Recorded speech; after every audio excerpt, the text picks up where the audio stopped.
Target motion analysis is a challenging topic. I've talked about vector intercepts and different concepts related to strategic navigation around plotting vectors, and try to keep things fairly simple, and hopefully people kind of understand the concepts. And target motion analysis can be a little tricky. But I think there are some elements of it that are helpful to understand if you're going to try to make the transition over and play, at the harder levels without map contacts. And maybe we don't want to use some of these gadgets that we have over here on the side that would give us very specific details about a hydrophone contact. We maybe want to make it a little bit more challenging to ourselves. One nice thing is we can test out some of these methods. Plotting 3 bearings and 4 bearings and seeing where we think the target track might be and where the target's located. And then what's nice about this game is it gives you those tools in the hydro contact where you can immediately check your work and see how close you got. I will tell you from personal experience that I end up getting a little bit, it's very humbling when you think you have a perfect 4-bearing solution on where exactly you think this target might be and how it's moving, and then it turns out that it's just totally wrong. And really, we can't be too hard on ourselves, because the level of detail that we have in the game and what the hydrophone is telling us and its bearings, it's not, we're not in a Virginia class sub monitoring a towed array. We're just in a World War II U-boat listening to a hydrophone. And some of it also is kind of subject to, people say they don't want to play quote unquote with cheats on, and I kind of scratch my head when somebody says, well, I don't want to play with cheats, but I want to so I want to use the 4-bearing method. And one of the problems with that, or one of the conundrums that you're stuck with, is that, well, if you truly don't want to cheat, then that means you don't want to use the resulting bearing that the hydro officer is telling you that, which is very specific. It'll say bearing 243. When in reality, if you go down there and you listen to that hydrophone, you're really going to have a very difficult time trying to tell whether or not that bearing is exactly 243 or not. You're going to hear a range of sound across a cone that's probably spans, 30 or 40 degrees, and you're going to be trying to make your best estimate in terms of where the center of the highest level of sound is, and that's your bearing. And when you're dealing with that kind of error, it's very difficult to arrive at consistent, reliable solutions when you're doing these bearings. But I do think that there's some value in understanding what the talk is about, and when we talk about bearings and the 3-bearing, 4 bearings, and spice lines and certain things. Now, one thing I can say that I think some folks wrongly or I think it would be a naive assumption when I explain to you how for instance, taking 3 bearings and determining the course, it's a very simplistic sort of thing. And it would be very naive to think that the Germans, with the technology that they had at the time and the things that they did, I mean, granted, they lost the war, but after the war, that we also took all of their engineers into the U.S. and they formed NASA. So, I mean, these guys were brilliant, and they had brilliant engineers, on both sides, Axis and Allies, and they understood these concepts. I guarantee you. It's just a matter of, for the technology that they had at the time, the hydrophone was kind of used as a directional only device, where we would move in this direction until we could locate the target visually on the surface to be able to engage it. And then the observations that we took on the surface would be the actual thing that you would use as a sub-commander to determine whether or not what the course was, and angle on bow, and so forth. But with all that, let's just talk a little bit about the idea of getting 3 bearings to a target. And when you're looking at a target, let's just assume that you have a sub and it's stationary. So here you are in your ship, and you're making observations, and you're doing it by hydrophone, and maybe you hear something in this direction, and then you wait a little while. Let's assume, for the purposes of what we're going to do, I think we're going to assume 20-minute intervals. And one of the reasons why I assume these longer intervals, I know people like to use things like the 3:15 method to determine speed. But if we only wait 3 minutes and 15 seconds, what we're going to find is that our bearings are going to jump up so close together that we're going to get results like this, where you're only moving one degree at a time, and it's not going to be particularly helpful for us to derive anything related to the target course based on that kind of limited movement. So when we're doing these timings, we'll do it using this clock up here. We won't even need to use the chronograph. Frankly, the chronograph's a little bit difficult at figuring out how many minutes have lapsed. You've got to kind of use this small little thing in the middle, and I have a hard time seeing that. And it's just going to be much easier for us to take, for a 20-minute difference, it's going to be easier for us to watch this time frame up here. But let's assume for a moment that we're taking these bearings that we're taking are going to be at equal intervals. So we'll assume that over 20-minute intervals, we observed a bearing here, and then we waited 20 minutes. And we observe another bearing, and maybe it's here. And then we wait another 20 minutes, we observe a third bearing, and maybe it's here. Now with those three bearings, we actually can derive what the true course of the target is. We can figure out what its course is. What we can't figure out is what its distance is. But how would we go about figuring out what the course is? The idea behind this is that if the target is traveling at a constant speed, then if we take bearings at even intervals, 20 minutes apiece, then the distance that they traveled between these bearing lines should be equal. So you can see by the line that I draw, and if I'm saying, well, this is the true course of the target, if I actually measured that, you can tell that 1.7 is not going to be equal to the distance here, being whatever 2 point something. It's a little hard for me to see it because of that. But obvious, right? So then how can we adjust the line such that the distance between these segments are equal? And you can tell a little bit about it just by the way the bearings are unfolding. If you're noticing that your bearings are getting further apart, like these are, so we were going left to right, this is our first bearing, second, third. Because the bearings are getting further apart, that means that there's a good possibility, or it must mean that the ship, whatever the target is, it's coming toward us. If it were the other way around, if I started reading this bearing and then the bearings were getting close together, it would mean that the ship is moving away. So it'd be going from here to here. But we read left to right, so the target most likely is coming toward us. But now how do we go about figuring out what equal distances are? There are ways that you can do it with parallel lines, and you see a lot of people asking for parallel line tools so that they can do a four bearing method. You don't necessarily need it.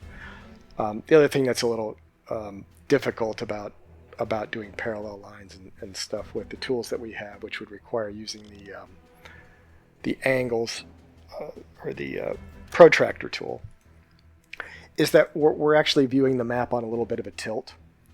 You notice how this square looks more like a trapezoid. It's got a larger base and a smaller top. That's because it's tilted a little bit, so it's a little bit skewed. So one thing that I found that makes this a little bit easier is on the center bearing, if I just draw a circle with a radius and from the center, and I touch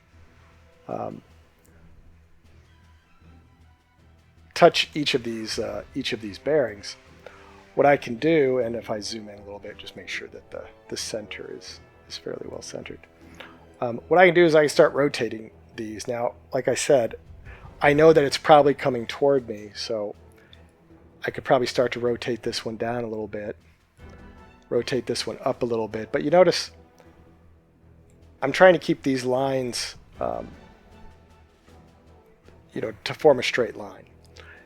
And the more I adjust them up and down the line, you can see that the overall circle is getting either closer or further apart. So what the goal is I need to find a spot on the line where these two, and if you keep sliding them around here, let's see. That's not too bad. Granted, I just drew these lines out of the blue, so. But there should be a solution. So something like that is pretty close, right?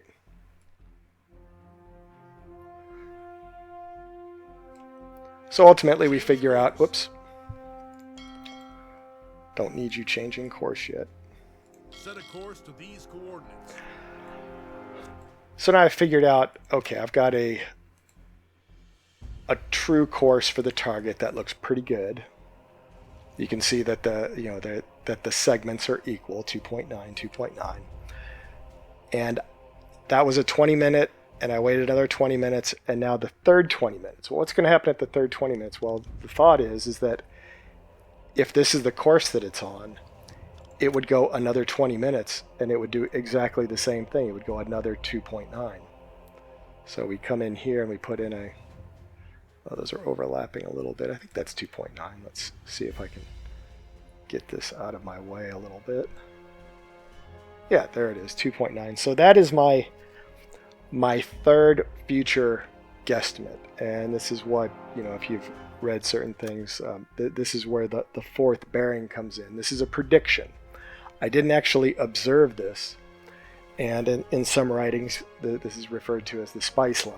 So this is the projected spot in the future. Well, now what I need to do is I need to change my position. So this is going to be a position 20 minutes in the future. So now I'm gonna move, and maybe I move my ship in this direction for 20 minutes. And I find out that at whatever speed is, maybe I stay submerged, who knows what, but maybe I get out, maybe I get 3 kilometers away, and I'm right here at the end of 20 minutes. And I've got that as my predicted bearing. And at this point, I take another bearing to target, and let's say my bearing to target shows something like that. Well, now what does that mean? Well, that bearing at another 20 minute, and keep in mind these are all equal 20-minute bearings, that is actually the location of the ship. So that would be the M1. And then its course would have been on a parallel to this.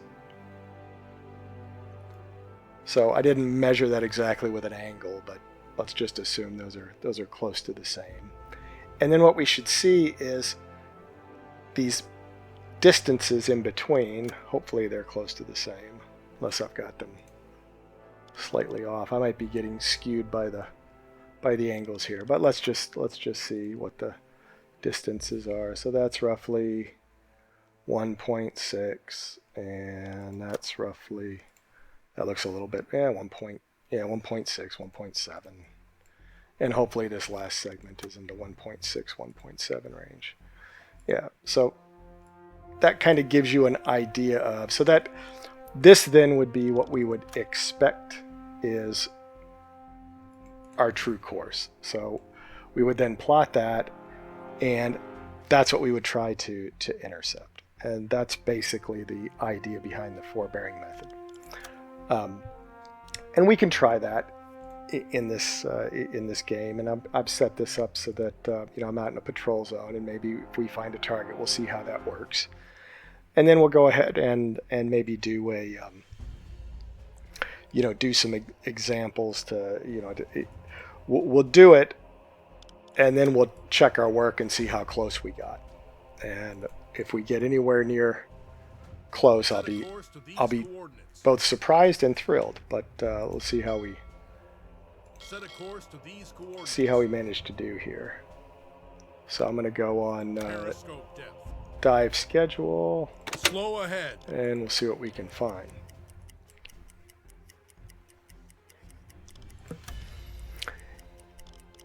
And there's so many of these theaters. You know, like here, we're more prone to see shipping going back and forth. When we're playing, you know, when we're playing over here in the Bay of Biscay, we're, you know, in the happy time, a lot of the shipping is coming, you know, east-west. And sometimes you get down in this range and it's north-south.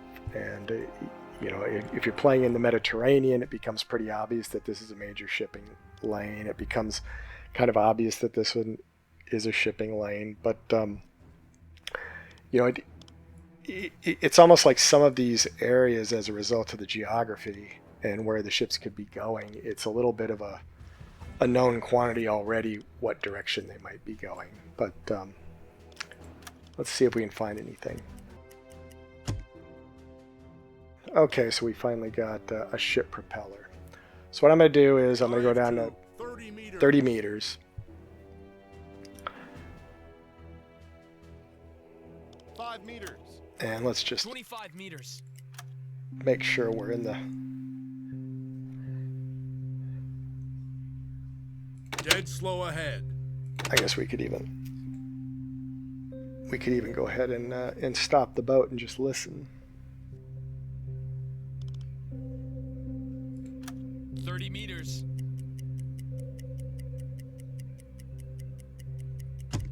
Okay, there it is. And it says 211. So we're going to leave the boat stopped. And I usually just draw out to the hydrophone range, which you'll notice is, you know, here's another thing about people that are interested in realism. Our hydrophone range, without any special buffs, is 100 kilometers.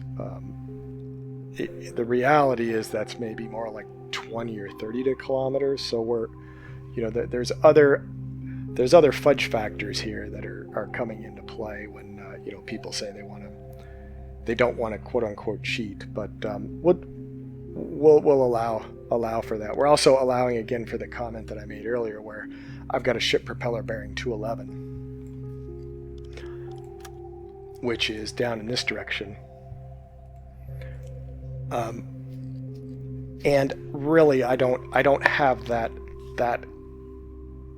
granular of detail when I actually go to the hydrophone and listen. I'm probably hearing something that's more like a range of sound that goes from somewhere between there and there, and then you're doing the best you can to kind of average it out and come out to what, you know, whether or not that 211 is right or not.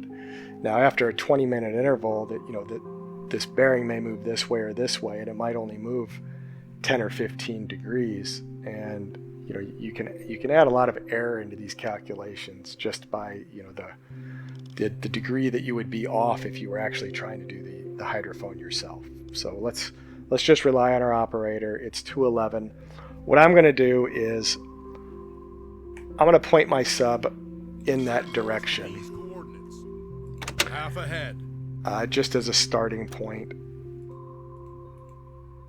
so that I don't have you know, maybe the tracking comes behind me. I don't want to, after 40 minutes, lose it because I'm not faced in the right direction. So we'll go ahead and allow ourselves to be corrected and get pointed in the right direction, or at least pointed pretty much toward the target.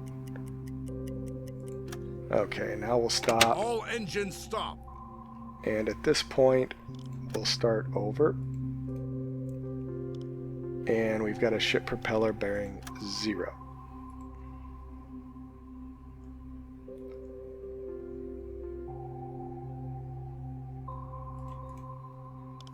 So our first bearing is going to be right there. And now I'm going to note the time. So I've got 12:28 up there. So for that first bearing, I'm going to note it as 12:28. And I don't put it right on the dot because sometimes I screw up and I need to redo it. And if I put it right on the dot and I have to delete it, it ends up deleting the bearing line. So I usually leave them separate like that. And it looks like it changed to 12:29. So maybe we'll put it at 12:29. And we'll use that as our, and we'll just make sure that, yeah, it's still bearing 0. So 12:29. And now we're going to go ahead and we're going to leave it stopped, so no movement, and we're going to let this advance to 12:49.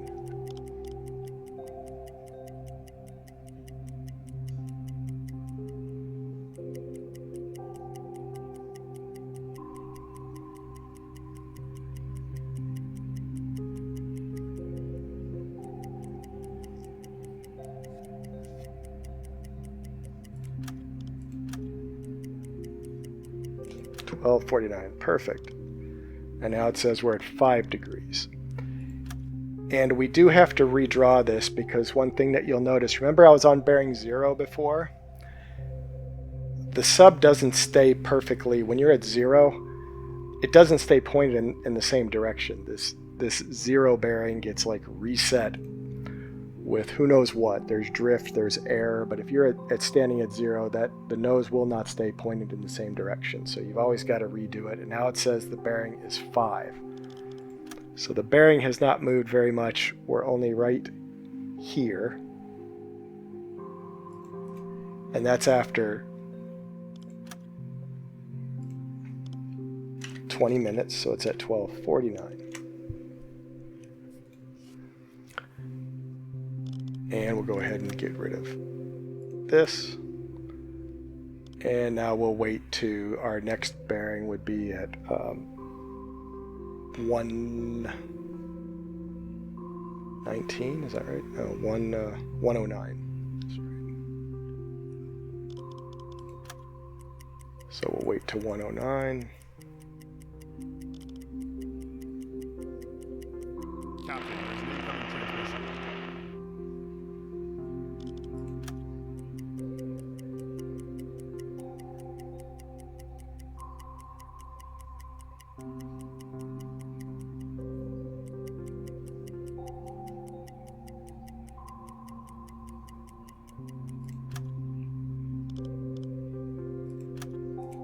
Okay, 1309, and again we have to draw to see where our 0, yeah, see our 0 is shifted again.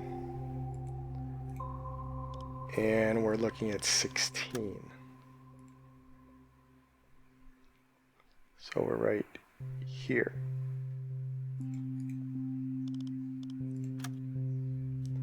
And that was 1309.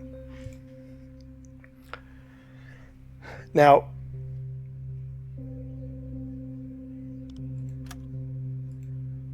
if I just draw the, draw the line here, it, on the one hand, it should be moving. It should be moving, from this direction to this direction. But then the question is it moving away, or is it coming toward me?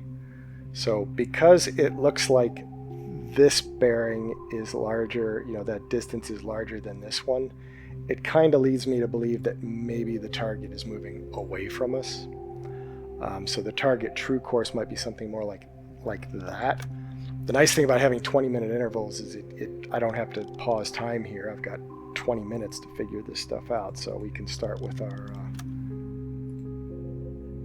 with our little circles. Maybe I'll put them out a little bit further and see if I can get anything in here that's relatively close.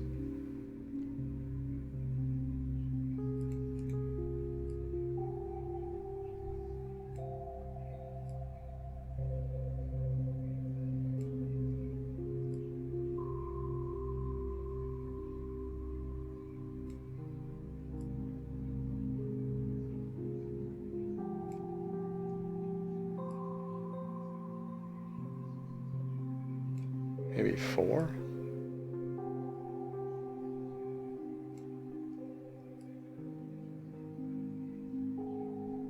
.9 maybe? I think maybe something close to 4.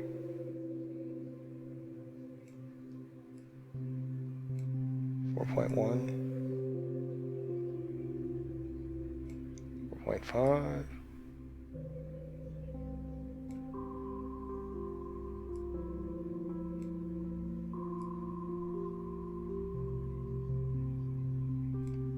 That's not terrible. You can give that a shot, maybe. So 4.6. So then at the next interval, I might think that it would be another 4.6. So I would think that that next bearing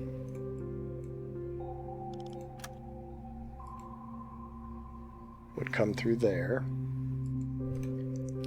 And I would think that would be at the 1329.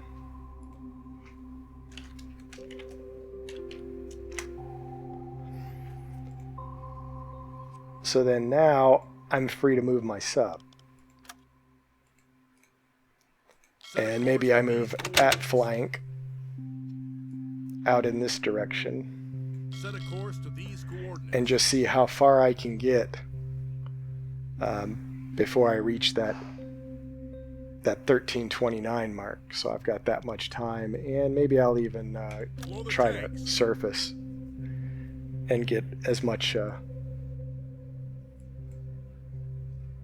as I can, you know, kind of an off position to get some sort of a triangulation here on this spice line. 5 meters. Switch to diesel engines. Captain, urgent message from OKM. We're at war with Britain. Captain, we've risen to the surface. And again, what we're looking at is we just got to watch for that time to hit 1329 before we can take our next bearing. And the other thing that we're going to do, we got to remember that we're surfaced right now. We want to give ourselves about 2 minutes to get back down to hydro level. So maybe at 1325, 1327 or so, we'll start to dive back down.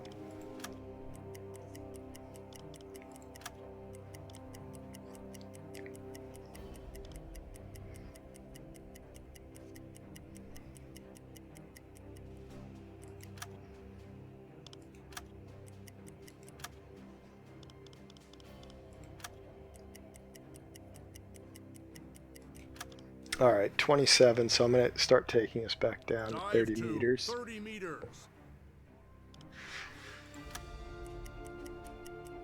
Current depth, 5 meters. Switch to electric motors. And I'm going to stop us. That's not much of a... I didn't get too far off there. So the further away it is, the more error I'm going to be introducing into the, into this triangulation. Wasn't able to get too far away, but we'll see. 30 meters. See if it makes any sense at all.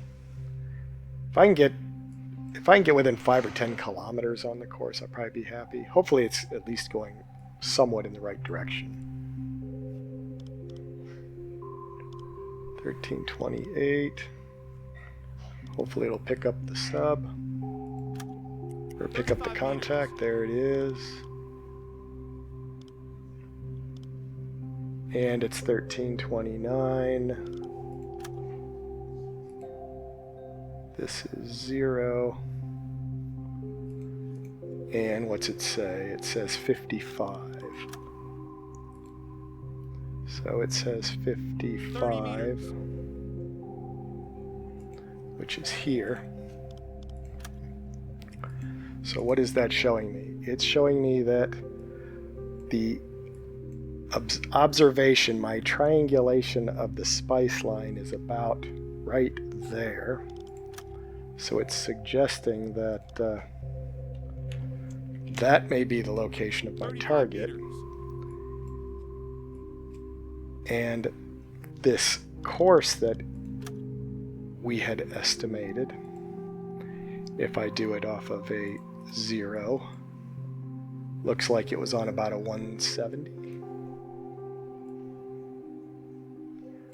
Maybe 171. So if we put this in here and we draw a line down to 171. So, based on our observations, we think,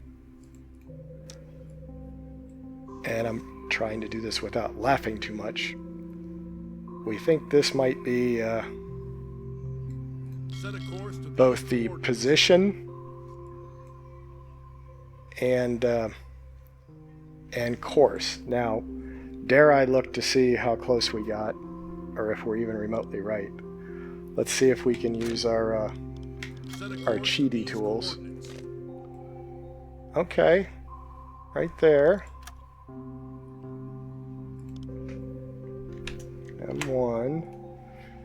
And if I sit and watch that for a while, let's just Excel time and see what it does.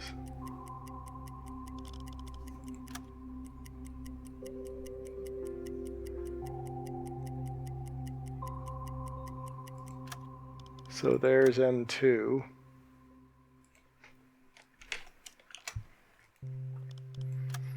And that is actually what it was doing.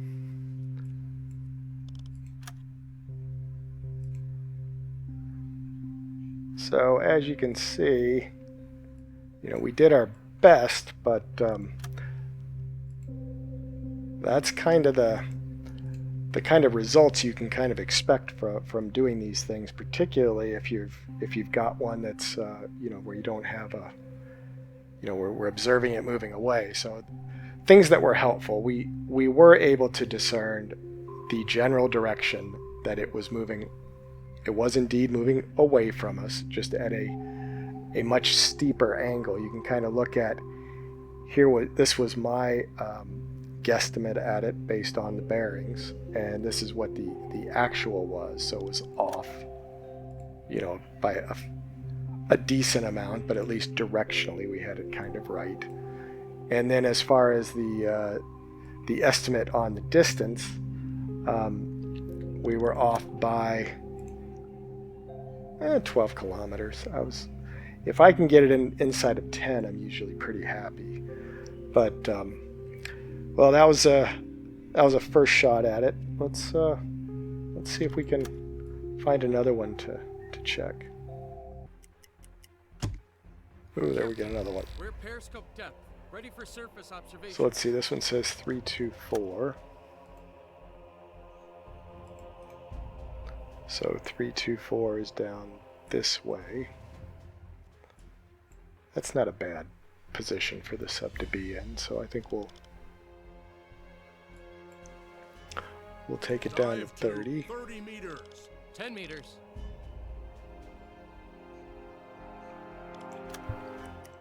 Kind of get our baseline going here. 30 meters. 324, we don't really know if it's going. It might be going north, might be going directly east-west, could be anywhere. So this is a good one to check. See what we can tell from it. 35 meters. Change course.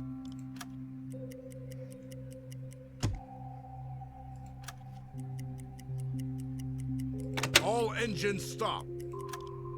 So I'm gonna stop. Current depth, 30 meters. And we'll draw 2324.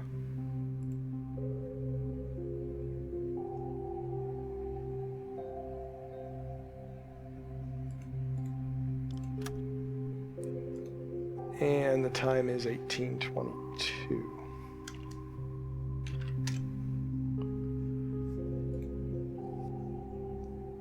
Maybe I'll make it 18:23 and we'll just do it as soon as it changes over.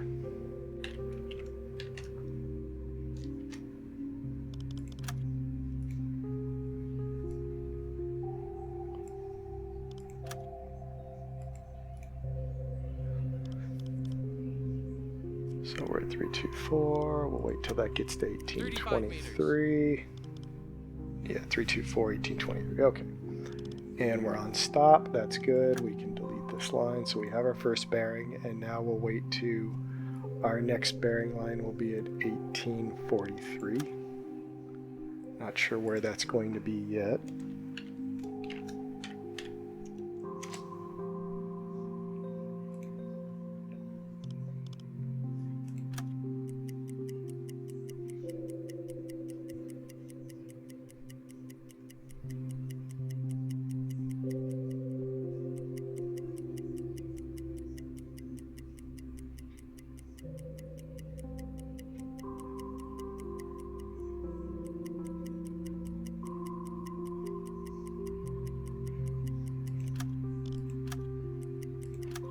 Okay, 1843, and we're at 332, and our bearing is drifted a bit, but it's 332, so 332, so it hasn't changed a bit. Oh, it says 331. So hardly any change at all. Change course. Whoops. Don't need to change my course.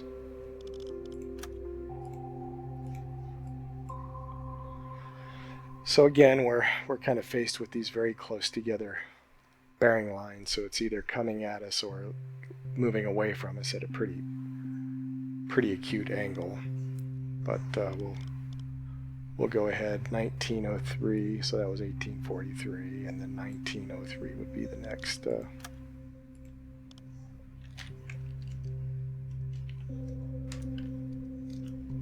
Next point of observation. Given the way the bearing lines are going, it's probably going to be right down here or something like that, but we'll see.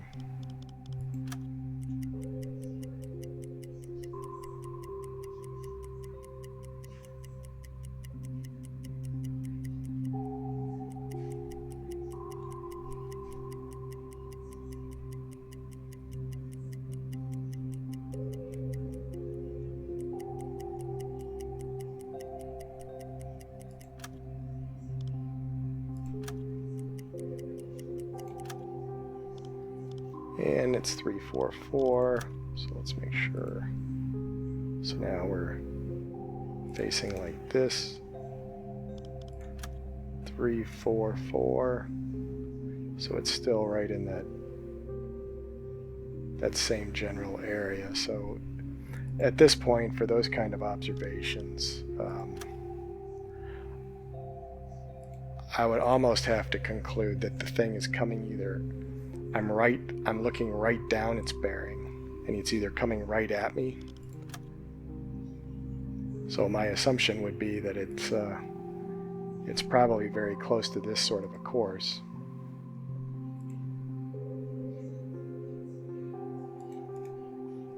Which is not exactly a fun thing to end up with, but that's sometimes what we get. But let's check, let's see what our exact says. So it says that's it, which is no surprise to us, right? And then the question is it moving toward us or moving away from us?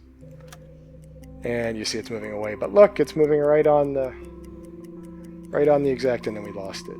But it was moving exactly as we, so at least I feel good that we were able to pinpoint the true course on that one, so that's positive. But hopefully we can find a better one to look at than that. So let's go back this way.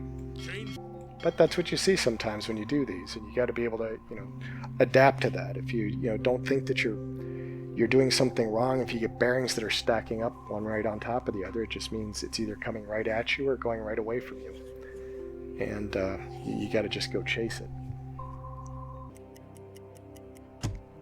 Ah, propeller detected. Perfect. Captain, we've risen to the surface. 255. Captain, we're at periscope depth. Ready for surface observations. Let's go back down to 30. Dive to 30 meters. Current depth 5 meters.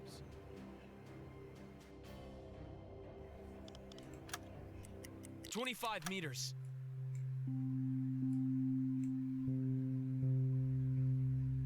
And we All can just engines stop. stop and listen here.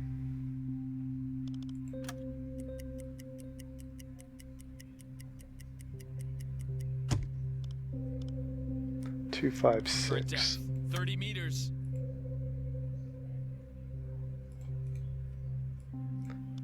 So 256 is right there.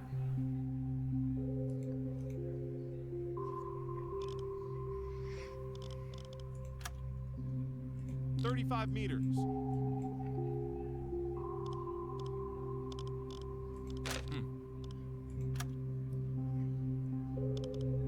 And what's our time? We're at 12:44.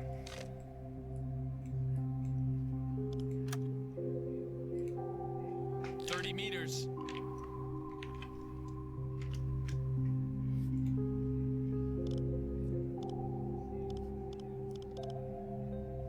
I guess I could have done 12:45.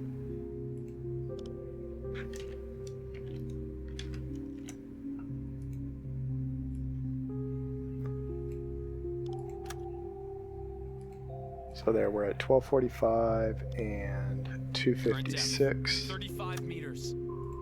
Just make sure that's still, yeah, that's still pointing at 256, so that's good. So that is our first bearing, and our next bearing would be at, should be at 1, or I guess 13:05. So we'll see what it looks like at 13:05.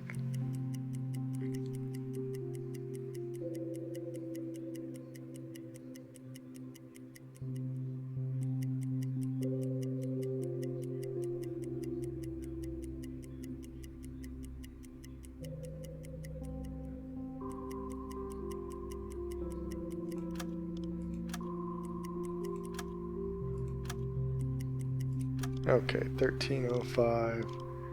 It says 265.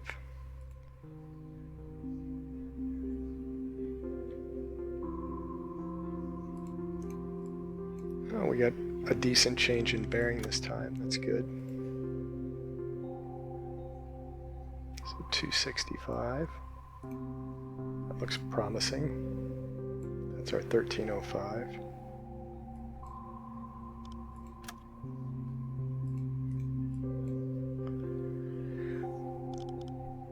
And the next one will be at 13:25.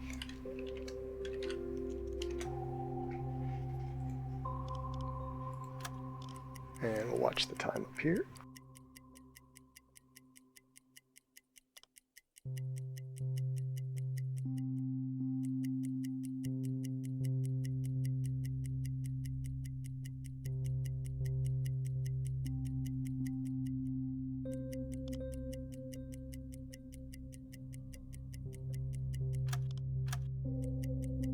$13.25. It says 278.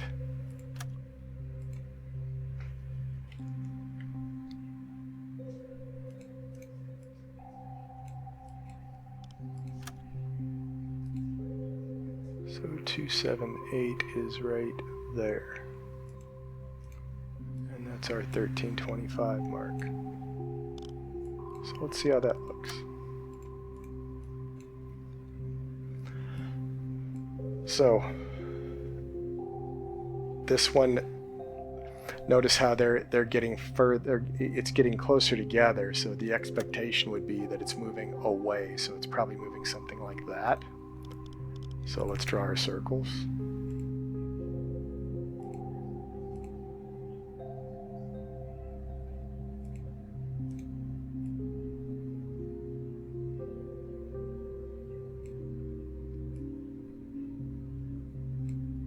That's not it. That's closer.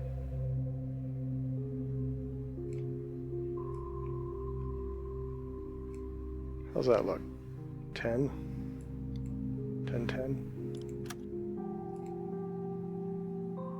Maybe something like that. Does that make any sense? I guess it could be going that way. So the prediction would be another 10 would put it here, which would mean that our 1345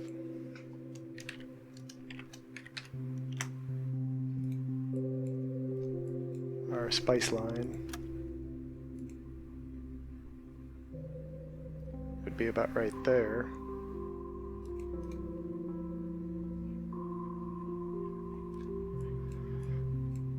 And let's see if I just shoot out this way as far as I Set a can. course to these coordinates. And we'll surface the boat at flank. Full ahead. For the tanks. And see if I can get any kind of triangulation on that fourth bearing. 15 meters. Switch to diesel engine. Captain, we've risen to the surface. And again, our time there is going to be, our time to check is going to be at 1345, so we'll get as far as we can. Maybe 1343 again, we'll start the dive process to get us back down. I surface only because these boats go so slow. I'm just trying to get any kind of, as much distance out here as possible to get the best triangulation that I can. And there's nothing special about me putting it way out here. It might be that it's in here. We'll just have to see.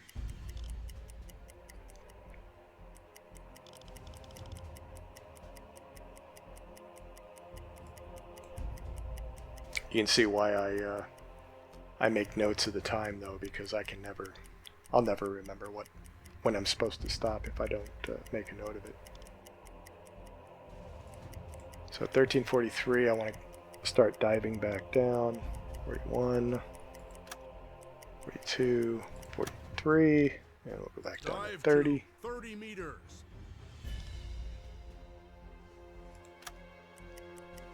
Current depth, 5 meters. Switch to electric motors. 1344. 25 meters.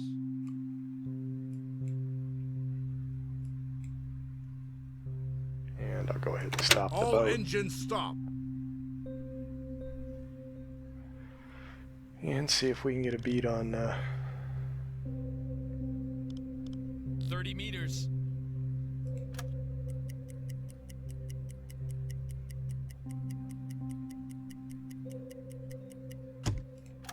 $13.45. It says 316.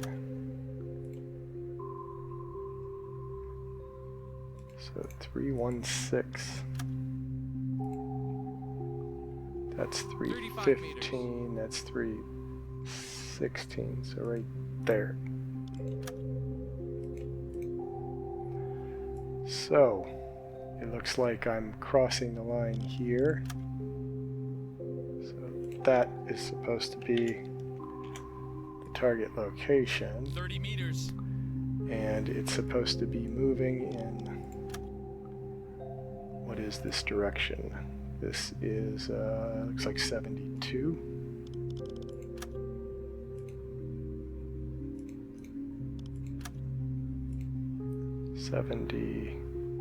Current depth. 2. 35 meters.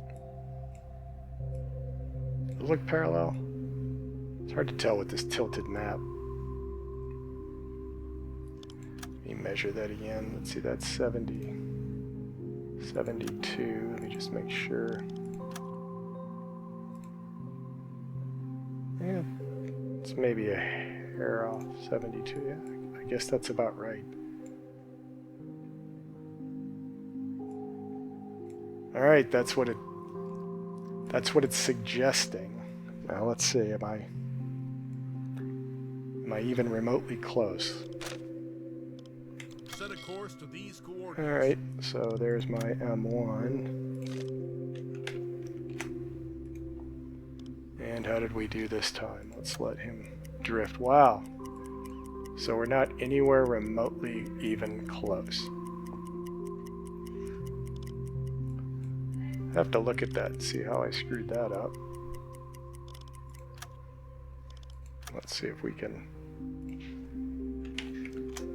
figure out where the error was, because that ended up being the reality.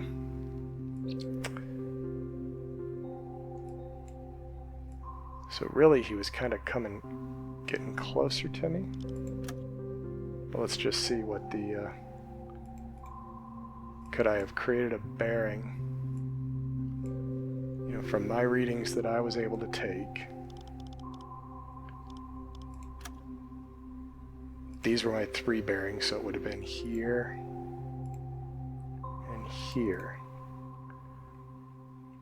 Would that have worked? Not really. Change course. See, based on the observations that I took, yeah, those are my first 3 bearings, and based on the bearings I had, there's no way I could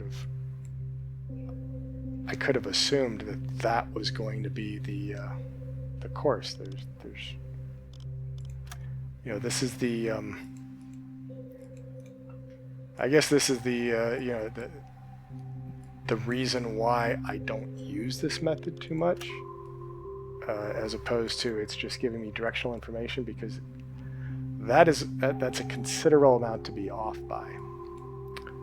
I mean, we can try again, see what happens next time, but it's stuff like this when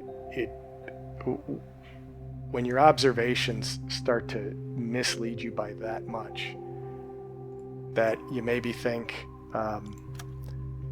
these hydrophones and what we're trying to do with in this game and with this sub is just not really meant for us to try. But I'm willing to give it one more shot. So let's see what else we can find. Hopefully, though, you're at least getting the idea of how, if you were able to do it in this sub, this would be the way to do it.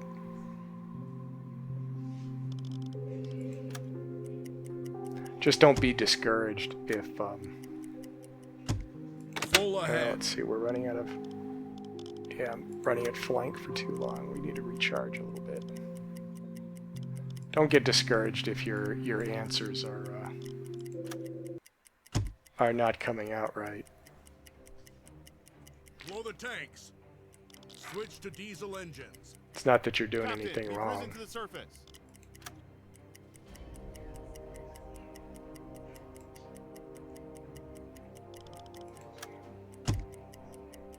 You know, maybe I screwed something up with one of my times. Maybe somebody will point out to me, oh, your time was 30 minutes apart on one of them instead of 20.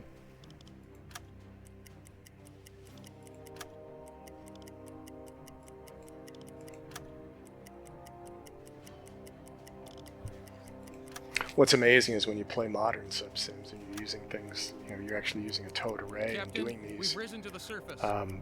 You know, a towed array, by its nature, you can't be sitting still to do these. So we're taking a very crude approach here, using this 4-bearing method. It's not actually something that modern subs would even use. They've got a towed array, so it's required that they're moving at a certain speed.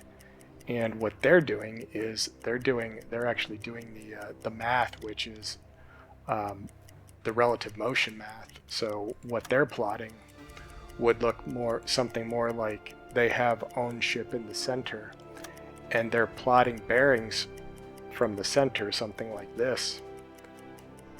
And maybe they come up with but they're moving while they're doing this, but they don't adjust their bearing point. And then what they'll do is they'll get a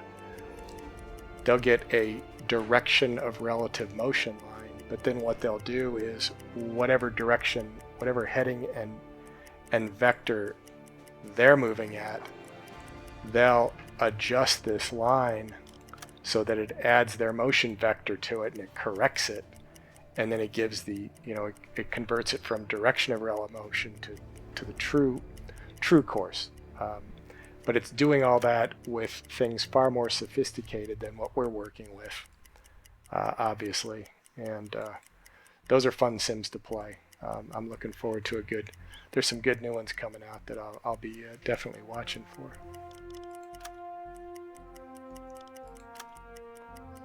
And I'm sure if you guys are interested in these, doing how to do this target motion analysis, that's stuff that you guys are interested in as well. All right, we got another one. This one says Captain, we've risen 109. to the surface. I'm going to hit stop, and we'll go down to Captain, 30. we're at periscope depth, ready for surface observations. 30 Current meters. depth, 40 meters. All engines stop. All right, so let's see what we do this time. So there's our 0. And we're seeing this contact 30 meters. at 69.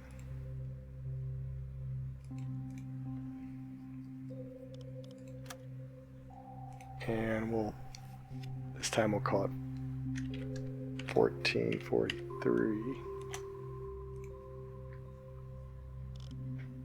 And we're at 68. Let's just wait till that gets 35 to... meters.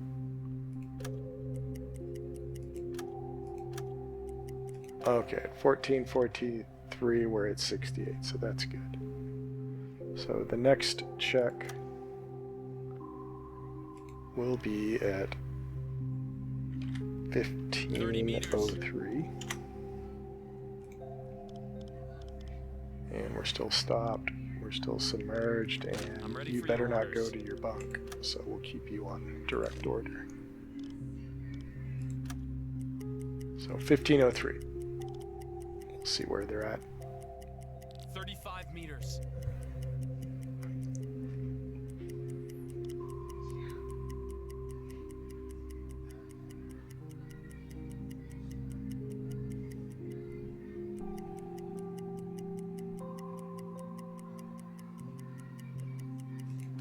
There's 1503 and 50.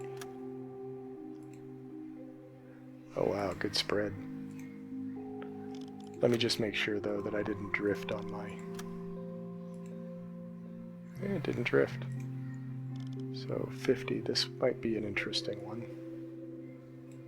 Means they're probably in closer to us. Alright, we'll see where they are at 1523.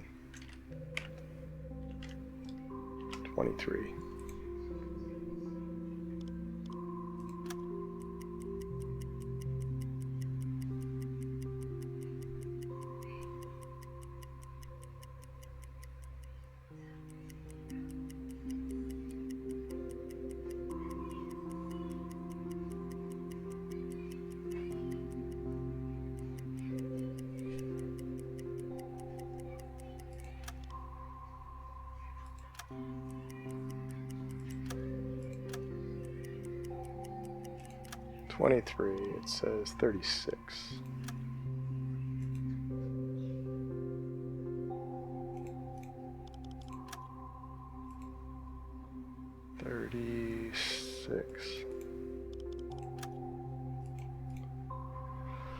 So which one looks bigger? This one looks a little bigger.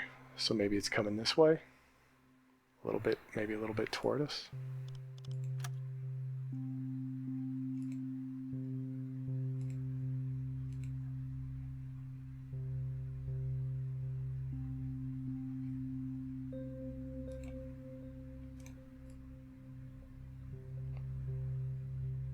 Well, it can't be doing that because I know it's going that way. I probably should surface the boat and at least start. Blow the tanks. Let's at least start Flank getting ahead. into a new position, maybe up this way somewhere. Change course.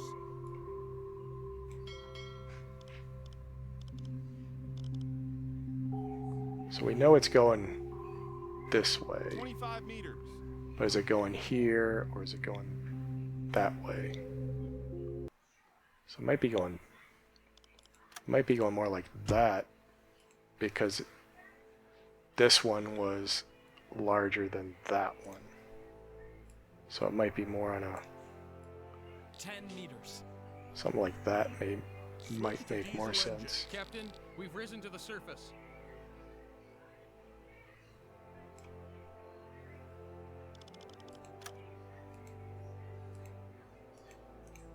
But if I do that, Change course. clean this up a little bit.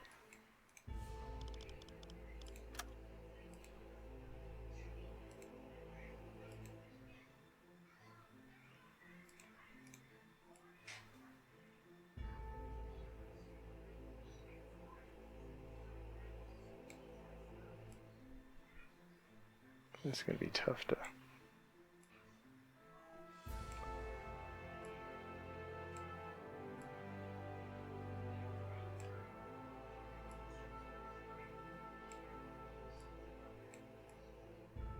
Okay.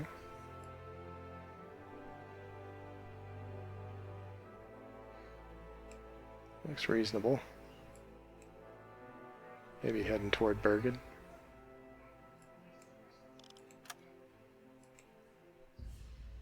Seems like a good story anyway. And then another 16.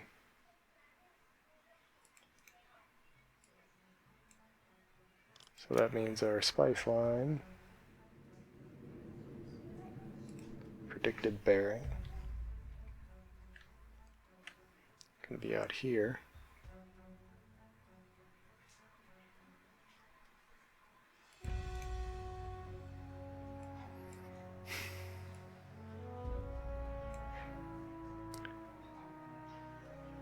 And the time.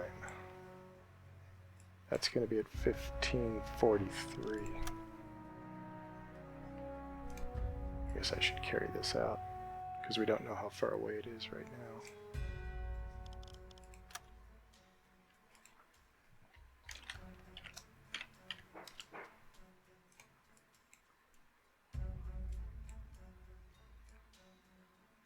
Change course. Looks like we're surface, moving at flank. And we just need to get to 1540, and then we'll start to dive.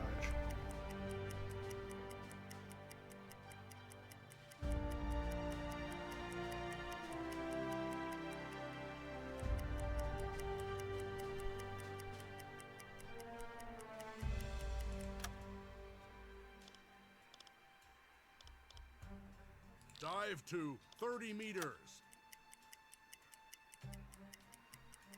Current depth, 5 meters. Switch to electric motors. 25 meters. Man the listening room.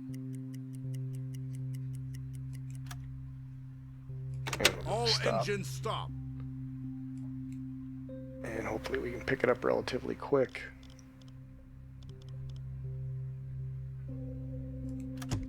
Yep, got it. 35 meters. 33.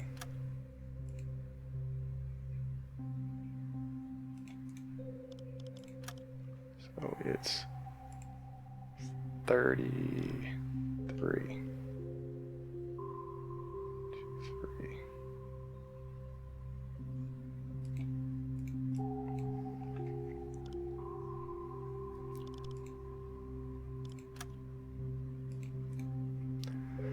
So closer. And closer would make more sense because just because we were getting such a good read on a good spread on the bearings, it makes sense that it would have been a closer contact. Let's see if we can get a little bit more accuracy on where that might cross. And directionally, we're saying that their heading looks like almost a perfect 70.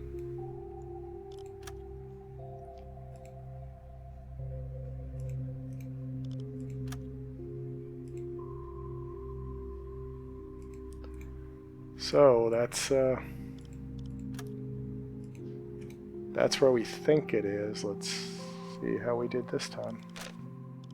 Change course. And we got an M1 spot right there.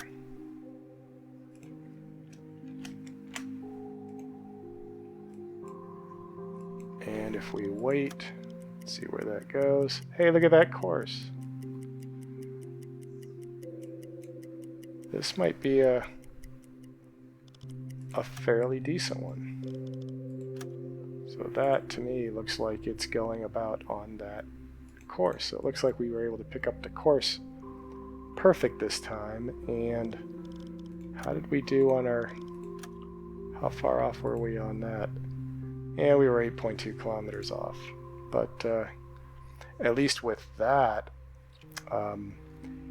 if I were to have used this as a source for doing a vector intercept and put in an assumption around speed, and come up with a vector and monitored it, because we had the course correct, eventually we would have run into that ship and figured it out. But that was actually probably one of the better examples of and you also see this issue where when you're trying to do the triangulation, if we would have been able to get more distance, and maybe if we had a sub, maybe a Type 7 or something like that could go a little faster, if we would have been able to get a little bit more distance and got out maybe to here, maybe that would have helped us. If we would have gotten out maybe to this position, maybe it would have helped us a little bit on the triangulation. But you can kind of see where you're, on the one hand, what this method is pretty good at is getting a reasonable approximation of the course, although you saw some of my other attempts were not the best. But that's kind of the error that we have to deal with. So I use it kind of sparingly. I think there are there's elements to it that are helpful to understand. This idea of, as you're observing the bearings getting smaller and larger, you can make some determinations about whether it's getting closer or further, somewhat of a direction. And then this little gadget that I use here with the circles to figure out what an approximation of true course is, you can kind of get the idea how that works. So there are some things where it can be helpful. I don't know that you're ever going to find that you're getting 100% reliable solutions all the time, because there's just a lot of error mixed in, and the equipment that we have, we're just not going to be able to triangulate, because we're not going to be able to get far enough away from our observation point. But anyway, hopefully you get the idea. I encourage you to practice it, and then go back and you can check your work like I did, and with the hydro contact, and see how you did. But that's the idea behind what people are talking about when they're talking about the four bearing method.